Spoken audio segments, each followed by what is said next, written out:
Hello, my name is Jet Smith, and I'm the head coach for speech and debate at Highland High School in Pocatello, Idaho. And this is a topic lecture for the National Speech and Debate Association's March-April 2024 Lincoln Douglas debate topic, which reads Resolved, the primary objective of the United States criminal justice system ought to be rehabilitation. In this video, we'll first break down the resolution for its terms, its background, and key issues. Then we'll discuss framework arguments or value premises and value criterions you might want to read to frame the debate. And lastly, we'll discuss 10 affirmative arguments and 10 negative arguments that you could turn into contentions for your cases. First, we'll analyze the resolution through 5 issues. Trichotomy, or what type of topic is this? Second, definitions, what do the key terms in the resolution mean? Third, background, what issues brought us to be discussing this in the first place? Fourth, stakeholders, who is affected by the outcome of the resolution? And finally, core issues, or what are the big disagreements likely to be discussed in this debate topic? So first, what type of topic is this? The topic is the primary objective of the United States criminal justice system ought to be rehabilitation. This is mostly a value topic, but it's also sort of a policy topic.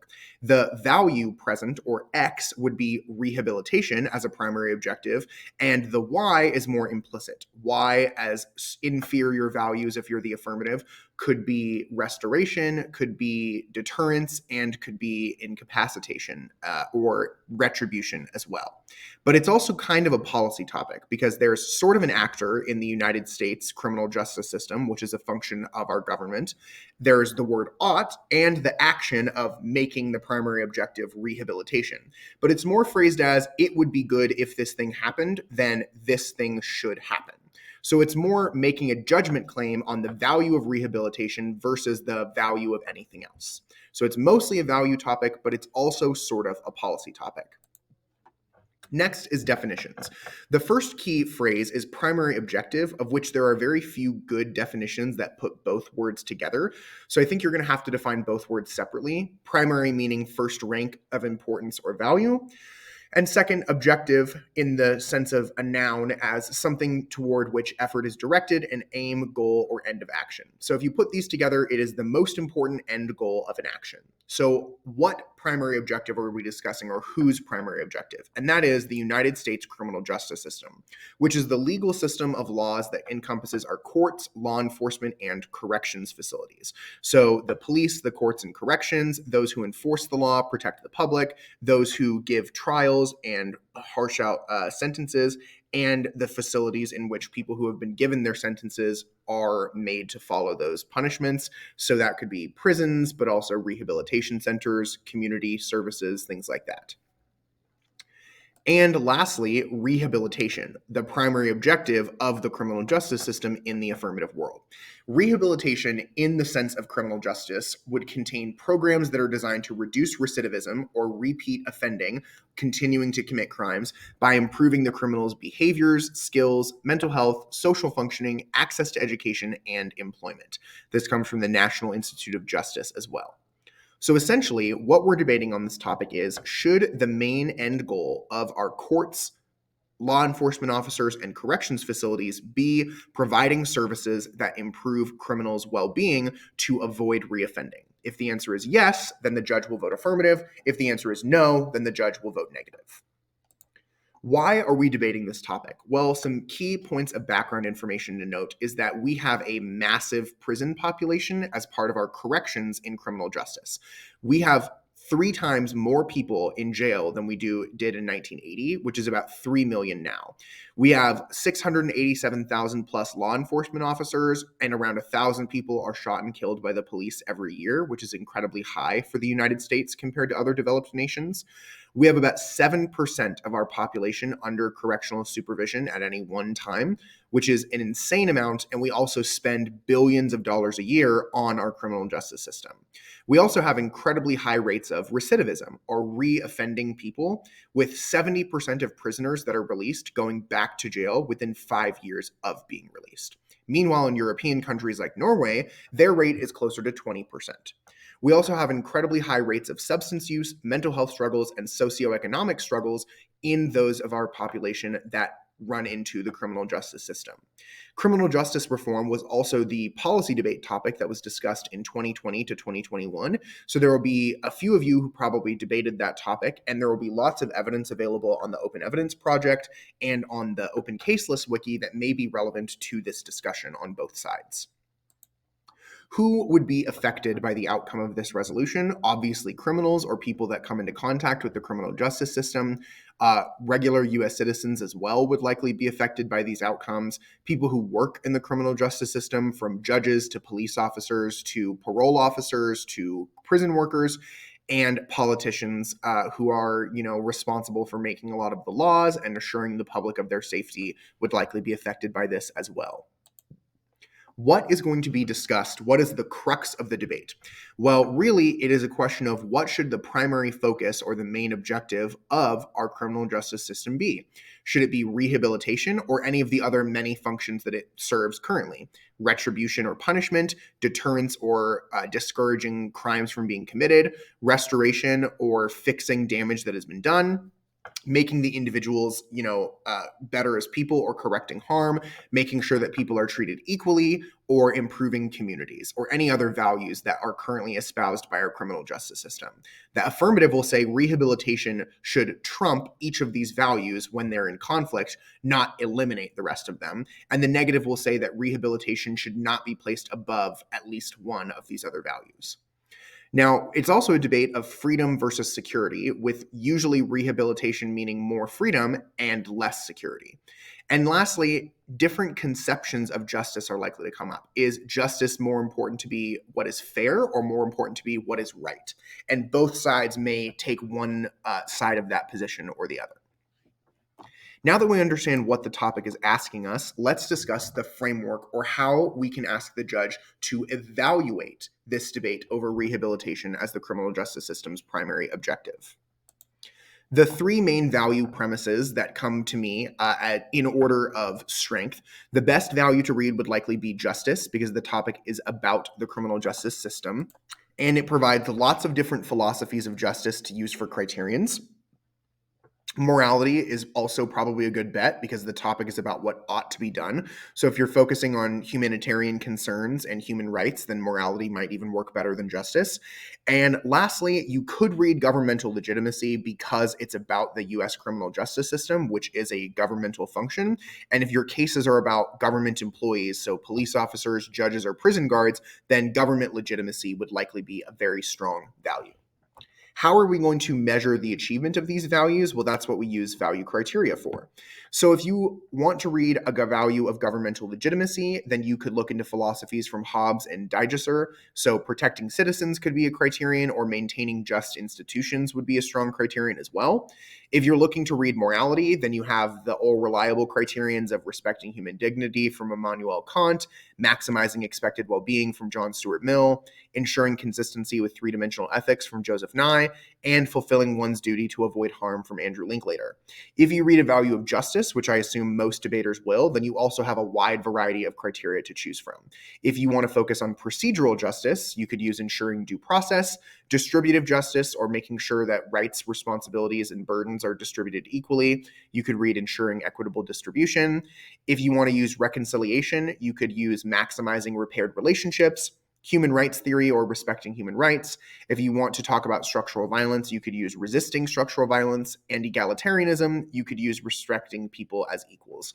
So these are just a few of the criteria that you could use. I really think that it is wide. What I would not recommend doing is reading a criterion of rehabilitative justice, because that's essentially like saying the way that you should judge this debate is by voting for whoever does rehabilitation, which is a super unfair, unobjective way of debating. But I would also not take one of the other counterol values likely on the topic. So I would not use retributive justice as a negative criterion. I would not use restorative justice as a negative criterion, because that's essentially a way of saying you should vote for the debater who's on the side that I'm on, which is not a healthy, fair, objective way to evaluate the debate.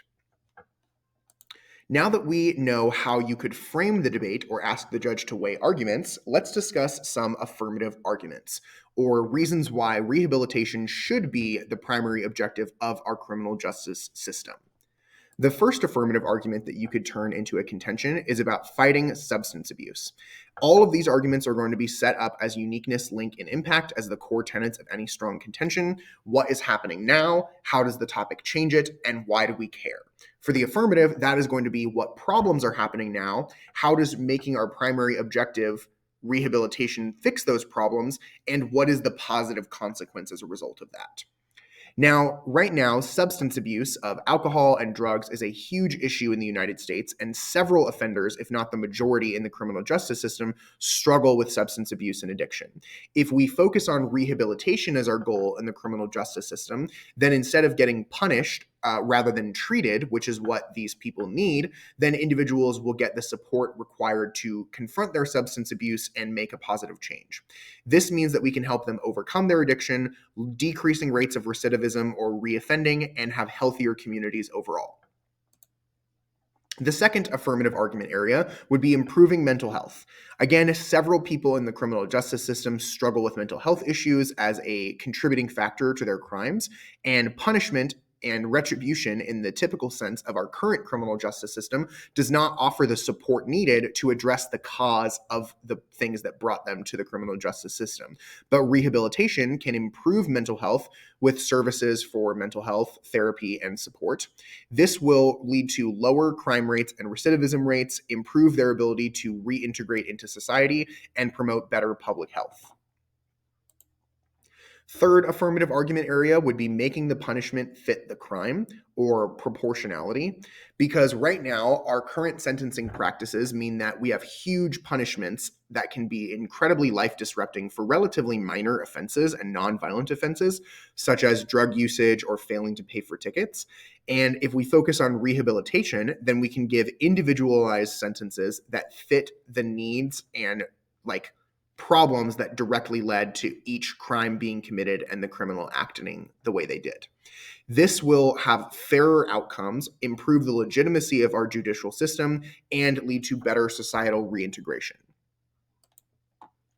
Now, the fourth affirmative argument is more utilitarian in nature, and it's about reducing court clog, which is saying that right now our judicial system is overloaded with cases. It takes months to get things heard, and we have to resort to really negative tactics like plea bargaining to get through the overload of cases. Justice is being delayed and therefore it's being denied.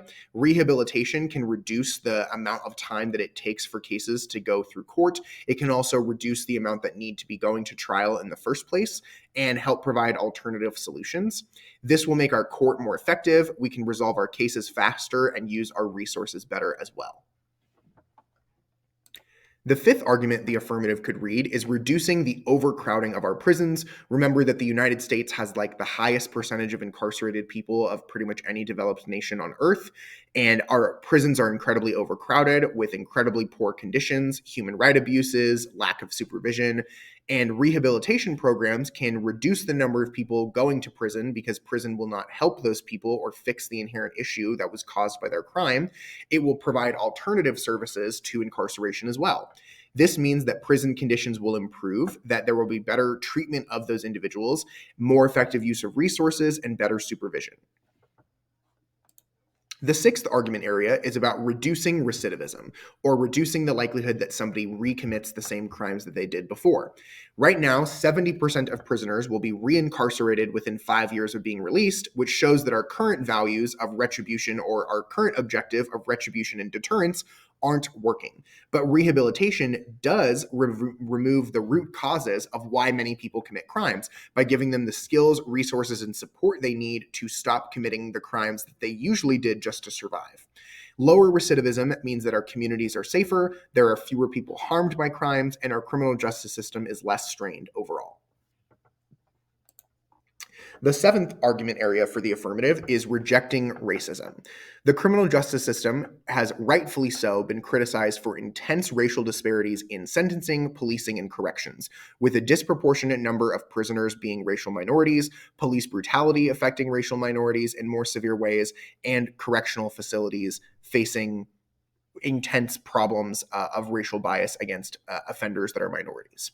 If we focus on rehabilitation rather than punishment, then we can address these disparities by focusing on the individual's needs that often arise from oppression and subjugation as a result of being a racial minority, and we can focus on helping them rather than punitive measures that disproportionately target minority groups. This will make our system more equitable, build stronger communities, and break cycles of racial injustice. The eighth argument is reuniting families. Prison sentences and our criminal justice system often results in families being broken apart, children being separated from their parents, people being separated from their spouses and partners, which can be devastating. But rehabilitation can focus on family therapy and support, maintaining family bonds, and keeping people out of jail so that families can stay together. When you have stronger families, you have stronger communities, better mental health, and people's lives improve. The ninth argument the affirmative could turn into a contention is saving money in our criminal justice system. Right now, the cost of incarceration is high, and we strain our public resources with taxes, spending to maintain our current values of deterrence and retribution.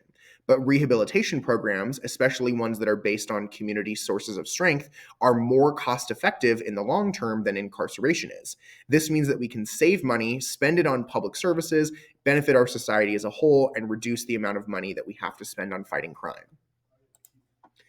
The 10th and final affirmative argument area that you could turn into a contention for why the primary objective of our criminal justice system ought to be rehabilitation is societal reintegration. Many people struggle after being released from prison to get back into society because of the fact that we punish them severely, that prison doesn't reflect the real world, and then they face all these barriers in getting jobs, getting housing, being accepted socially, and getting into school. But if we focus on rehabilitation rather than removing opportunities from prisoners, we're going to give them opportunities that build the skills needed to become a productive member of society after sentencing is through. This means that we will have less recidivism and reoffending. Our communities will be safer, our society will be more inclusive, and we'll have better communities overall. So now that we've heard 10 reasons as to why the primary objective should be rehabilitation, what are some reasons it should not be the primary objective of the criminal justice system? I think it's important to keep in mind, what are the alternatives? What are the other objectives that would take its place? And I think that it's not necessary that you read those objectives as contentions, but rather that those are the sources of where you get your contentions from. Any argument you have about why rehabilitation is a bad objective, you should also be able to explain what a different objective would be able to do better. Different objectives could be retribution or punishment, seeking to essentially do right wrongs, so an eye for an eye type of mentality. You also have deterrence or incapacitation, which would be discouraging people from committing crimes out of fear that they'll be punished. But also, when people have committed crimes, preventing them from doing it again would be a goal of the criminal justice system. And we also have restoration, which is more focused on, rather than necessarily helping the criminal solve their problems that caused the crime, it would be helping the criminal undo the damage that they've done to help support victims as another objective in restoration. So the first negative argument that you could turn into a contention is coercive rehabilitation or forced rehabilitation. Now, most of the time in the status quo, rehabilitation programs are voluntary. People choose to seek out rehabilitation services. And when we force offenders into rehabilitation services, then we are essentially taking away their rights. It's the same thing as forcing medical treatment against people's will, which violates their rights and causes them to resent the treatment they're getting. This means that the rehabilitation is not only ineffective, it makes people more likely to maintain their criminal attitudes and actions, and it is a violation of their human rights. The second negative argument area is denying closure to victims. Now, in the status quo, being able to witness or learning of the perpetrator of you or your family's, crimes facing sentencing and punishment can help give you closure, take away fear, and make you feel like justice has been served. But if we prioritize rehabilitation, we're essentially downplaying the need to right wrongs and denying victims the ability to see their perpetrators be held accountable, which can make them feel unheard and like justice hasn't been delivered, negatively affecting their healing process and denying what would many say is a right to victims.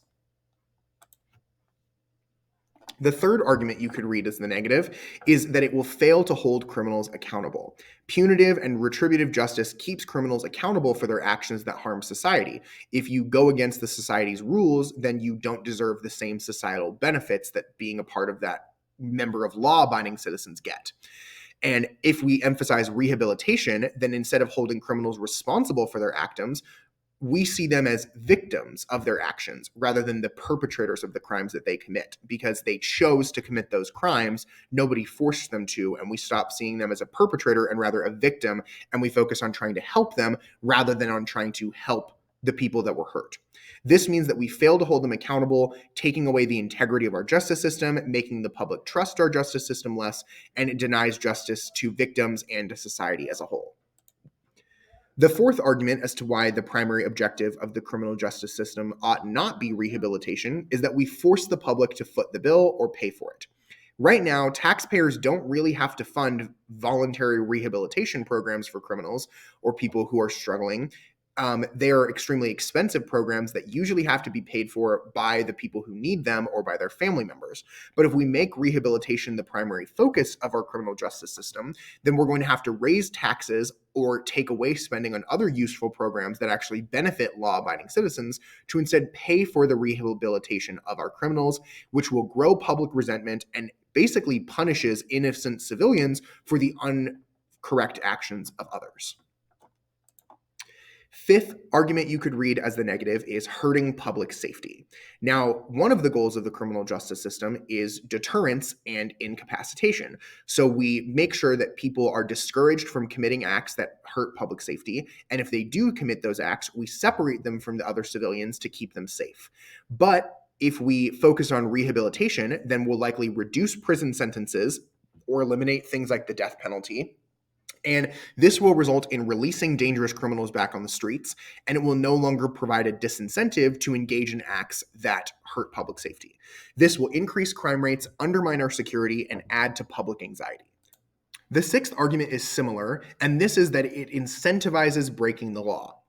Right now, many people don't break the law because they feel that the risks outweigh the potential rewards because of the retributive or punishment focus of our criminal justice system.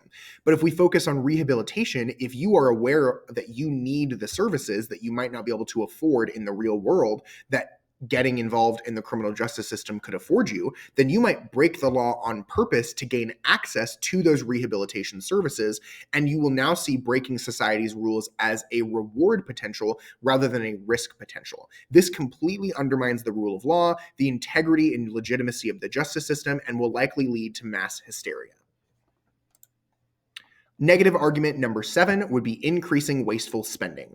Right now, different states and federal courts are finding ways to reduce the amount of spending that they need on criminal justice corrections facilities while still maintaining deterrence and retribution. However, if we focus on rehabilitation, this is going to take additional resources for programs, staffs, and facilities that we currently don't have in the United States, which will cost billions of dollars and don't even really work. This means that we will be diverting funds away from other spending areas, we'll be raising taxes on the public, or we'll be increasing the national debt. So this is less of a fairness-based argument than the making the public pay for it is, and it's more of a utilitarian calculus argument of a sort of disadvantage. Eighth argument would be why we should not focus on rehabilitation is that it will prevent us from focusing instead on restorative justice, which is different. Now, many criminal justice jurisdictions are starting to focus on restorative justice, which is focusing on participation of offenders willingly, undoing the damage that they've done, building connections between the victims and the wrongdoers to try and promote accountability and healing. And instead of focusing on restorative justice, which emphasizes the community, the wrongdoer, and the victims really equally, rehabilitation is almost exclusively focused on helping the wrongdoers. This means that we are not going to reduce recidivism, we're not going to be giving as good of closure and healing to victims, and it's not as humane versus rehabilitative justice. So we should instead focus on restorative justice, not rehabilitative justice. The ninth argument is a sort of counterplan argument, which is interesting because the topic isn't necessarily a policy topic, but especially if the affirmative is reading a plan about like abolishing prisons, for example, then this counterplan could work quite well. Mandatory minimum sentencing is the idea that for certain rule violations, judges have to assign a bare minimum amount of prison time or a fine, no matter what the circumstances are. These are usually incredibly high and don't match the crime. But if we abolish mandatory minimum sentencing, then we could still fix a lot of what the affirmative talks about without having to avoid the benefits of these other objectives and without the downsides of focusing on rehabilitation. So that is essentially a way of solving what the affirmative does while avoiding the problems of your other negative contentions. The 10th and final argument is the abolition critique, which was incredibly common and popular for negative teams to read on the criminal justice policy debate topic a few years ago. And this essentially says the affirmative is advocating for reforms to the criminal justice system when instead the system is irredeemable and should be abolished. So this could be a very general abolish criminal justice in general argument, or it could be abolish prisons. It could be abolish the police. It could be abolish courts. And that way, this argument really does directly go against the topic. It is very philosophical in nature. So even though it comes across as a progressive debate argument, it really does get to the heart of the resolution and discuss philosophy. So you could read this argument in a traditional way. It just might not be a lot of lay judges' cup of tea. You'd essentially be saying that the affirmative is trying to fix the system when all that does is make the harms of the system inevitable because it's irredeemable. So racism, dehumanization, oppression, and instead we should focus our political strategy on abolishing the criminal justice system and entirely having a different focus of a new way of dealing with societal rule violations rather than the current system that we have and just tweaking it. So now that we've discussed what the resolution is talking about, how you can frame the debate for the judge with value premises and criterions, and given you 10 arguments for the affirmative and negative that could be contentions, what do you need to keep in mind when debating this topic? I think you should try and be straightforward with your framing of the debate, but you should be prepared for some wacky, tricky arguments. Negatives are really likely to say, oh, I just have to prove that we should treat the objectives all equally, not that one objective is better than the other, even though that's kind of a silly argument because very rarely, if ever, are there two things that are treated 100% equally. In a debate round, you can both get 30 speaks, but that doesn't mean that you can both win, for example. The affirmative might try and say things like, oh, even if I prove 1% more focus on rehabilitation than everything else, then you vote affirmative so that they can basically avoid clashing with all of the other objectives that we might have. I think the trickier you make the debate, the more that you try to avoid clash. It's not going to be strategic. It's just going to be frustrating for the judge and make it harder for them to decide the round. You should also remember that voting affirmative does not eliminate all other objectives in criminal justice, and voting negative does not eliminate rehabilitation. Really, it's a question of priorities. The resolution might have been better if it was worded as, when in conflict, the criminal justice system ought to prioritize rehabilitation over retribution or over other goals of criminal justice. So the objectives will all still be there. It's essentially like saying, if we're making a choice where we could focus more on one or the other, the focus, if you vote affirmative, would be rehabilitation. Lastly, because this is not directly a policy topic, be careful of defending as the affirmative or even the negative very specific policy issues, because the affirmative might not fundamentally be making the primary objective rehabilitation if they just do this one thing, and the negative might give a potential solution that could be combined with a focus on rehabilitation that makes the perm very easy to win. So all in all, I think that this is a more traditional focused Lincoln Douglas debate topic that can really get into the values rather than some complex international policy issues that we've been discussing. I think that it has a lot of potential. I think that there's better affirmative ground than negative ground, but the National Speech and Debate Association usually writes their topics that way because of the structural advantages that the negative has in terms of time for their speeches. But I wish you the best of luck debating this topic, whether it's at regular invitationals, whether it's at the TOC or it's at your state tournaments. And especially I want to wish good luck to the Idaho State debate competitors. Your tournament is next weekend, so I'm sorry that the video took longer than I hoped it would, but hopefully this helps you even if it's just in writing your blocks. I will see you next time.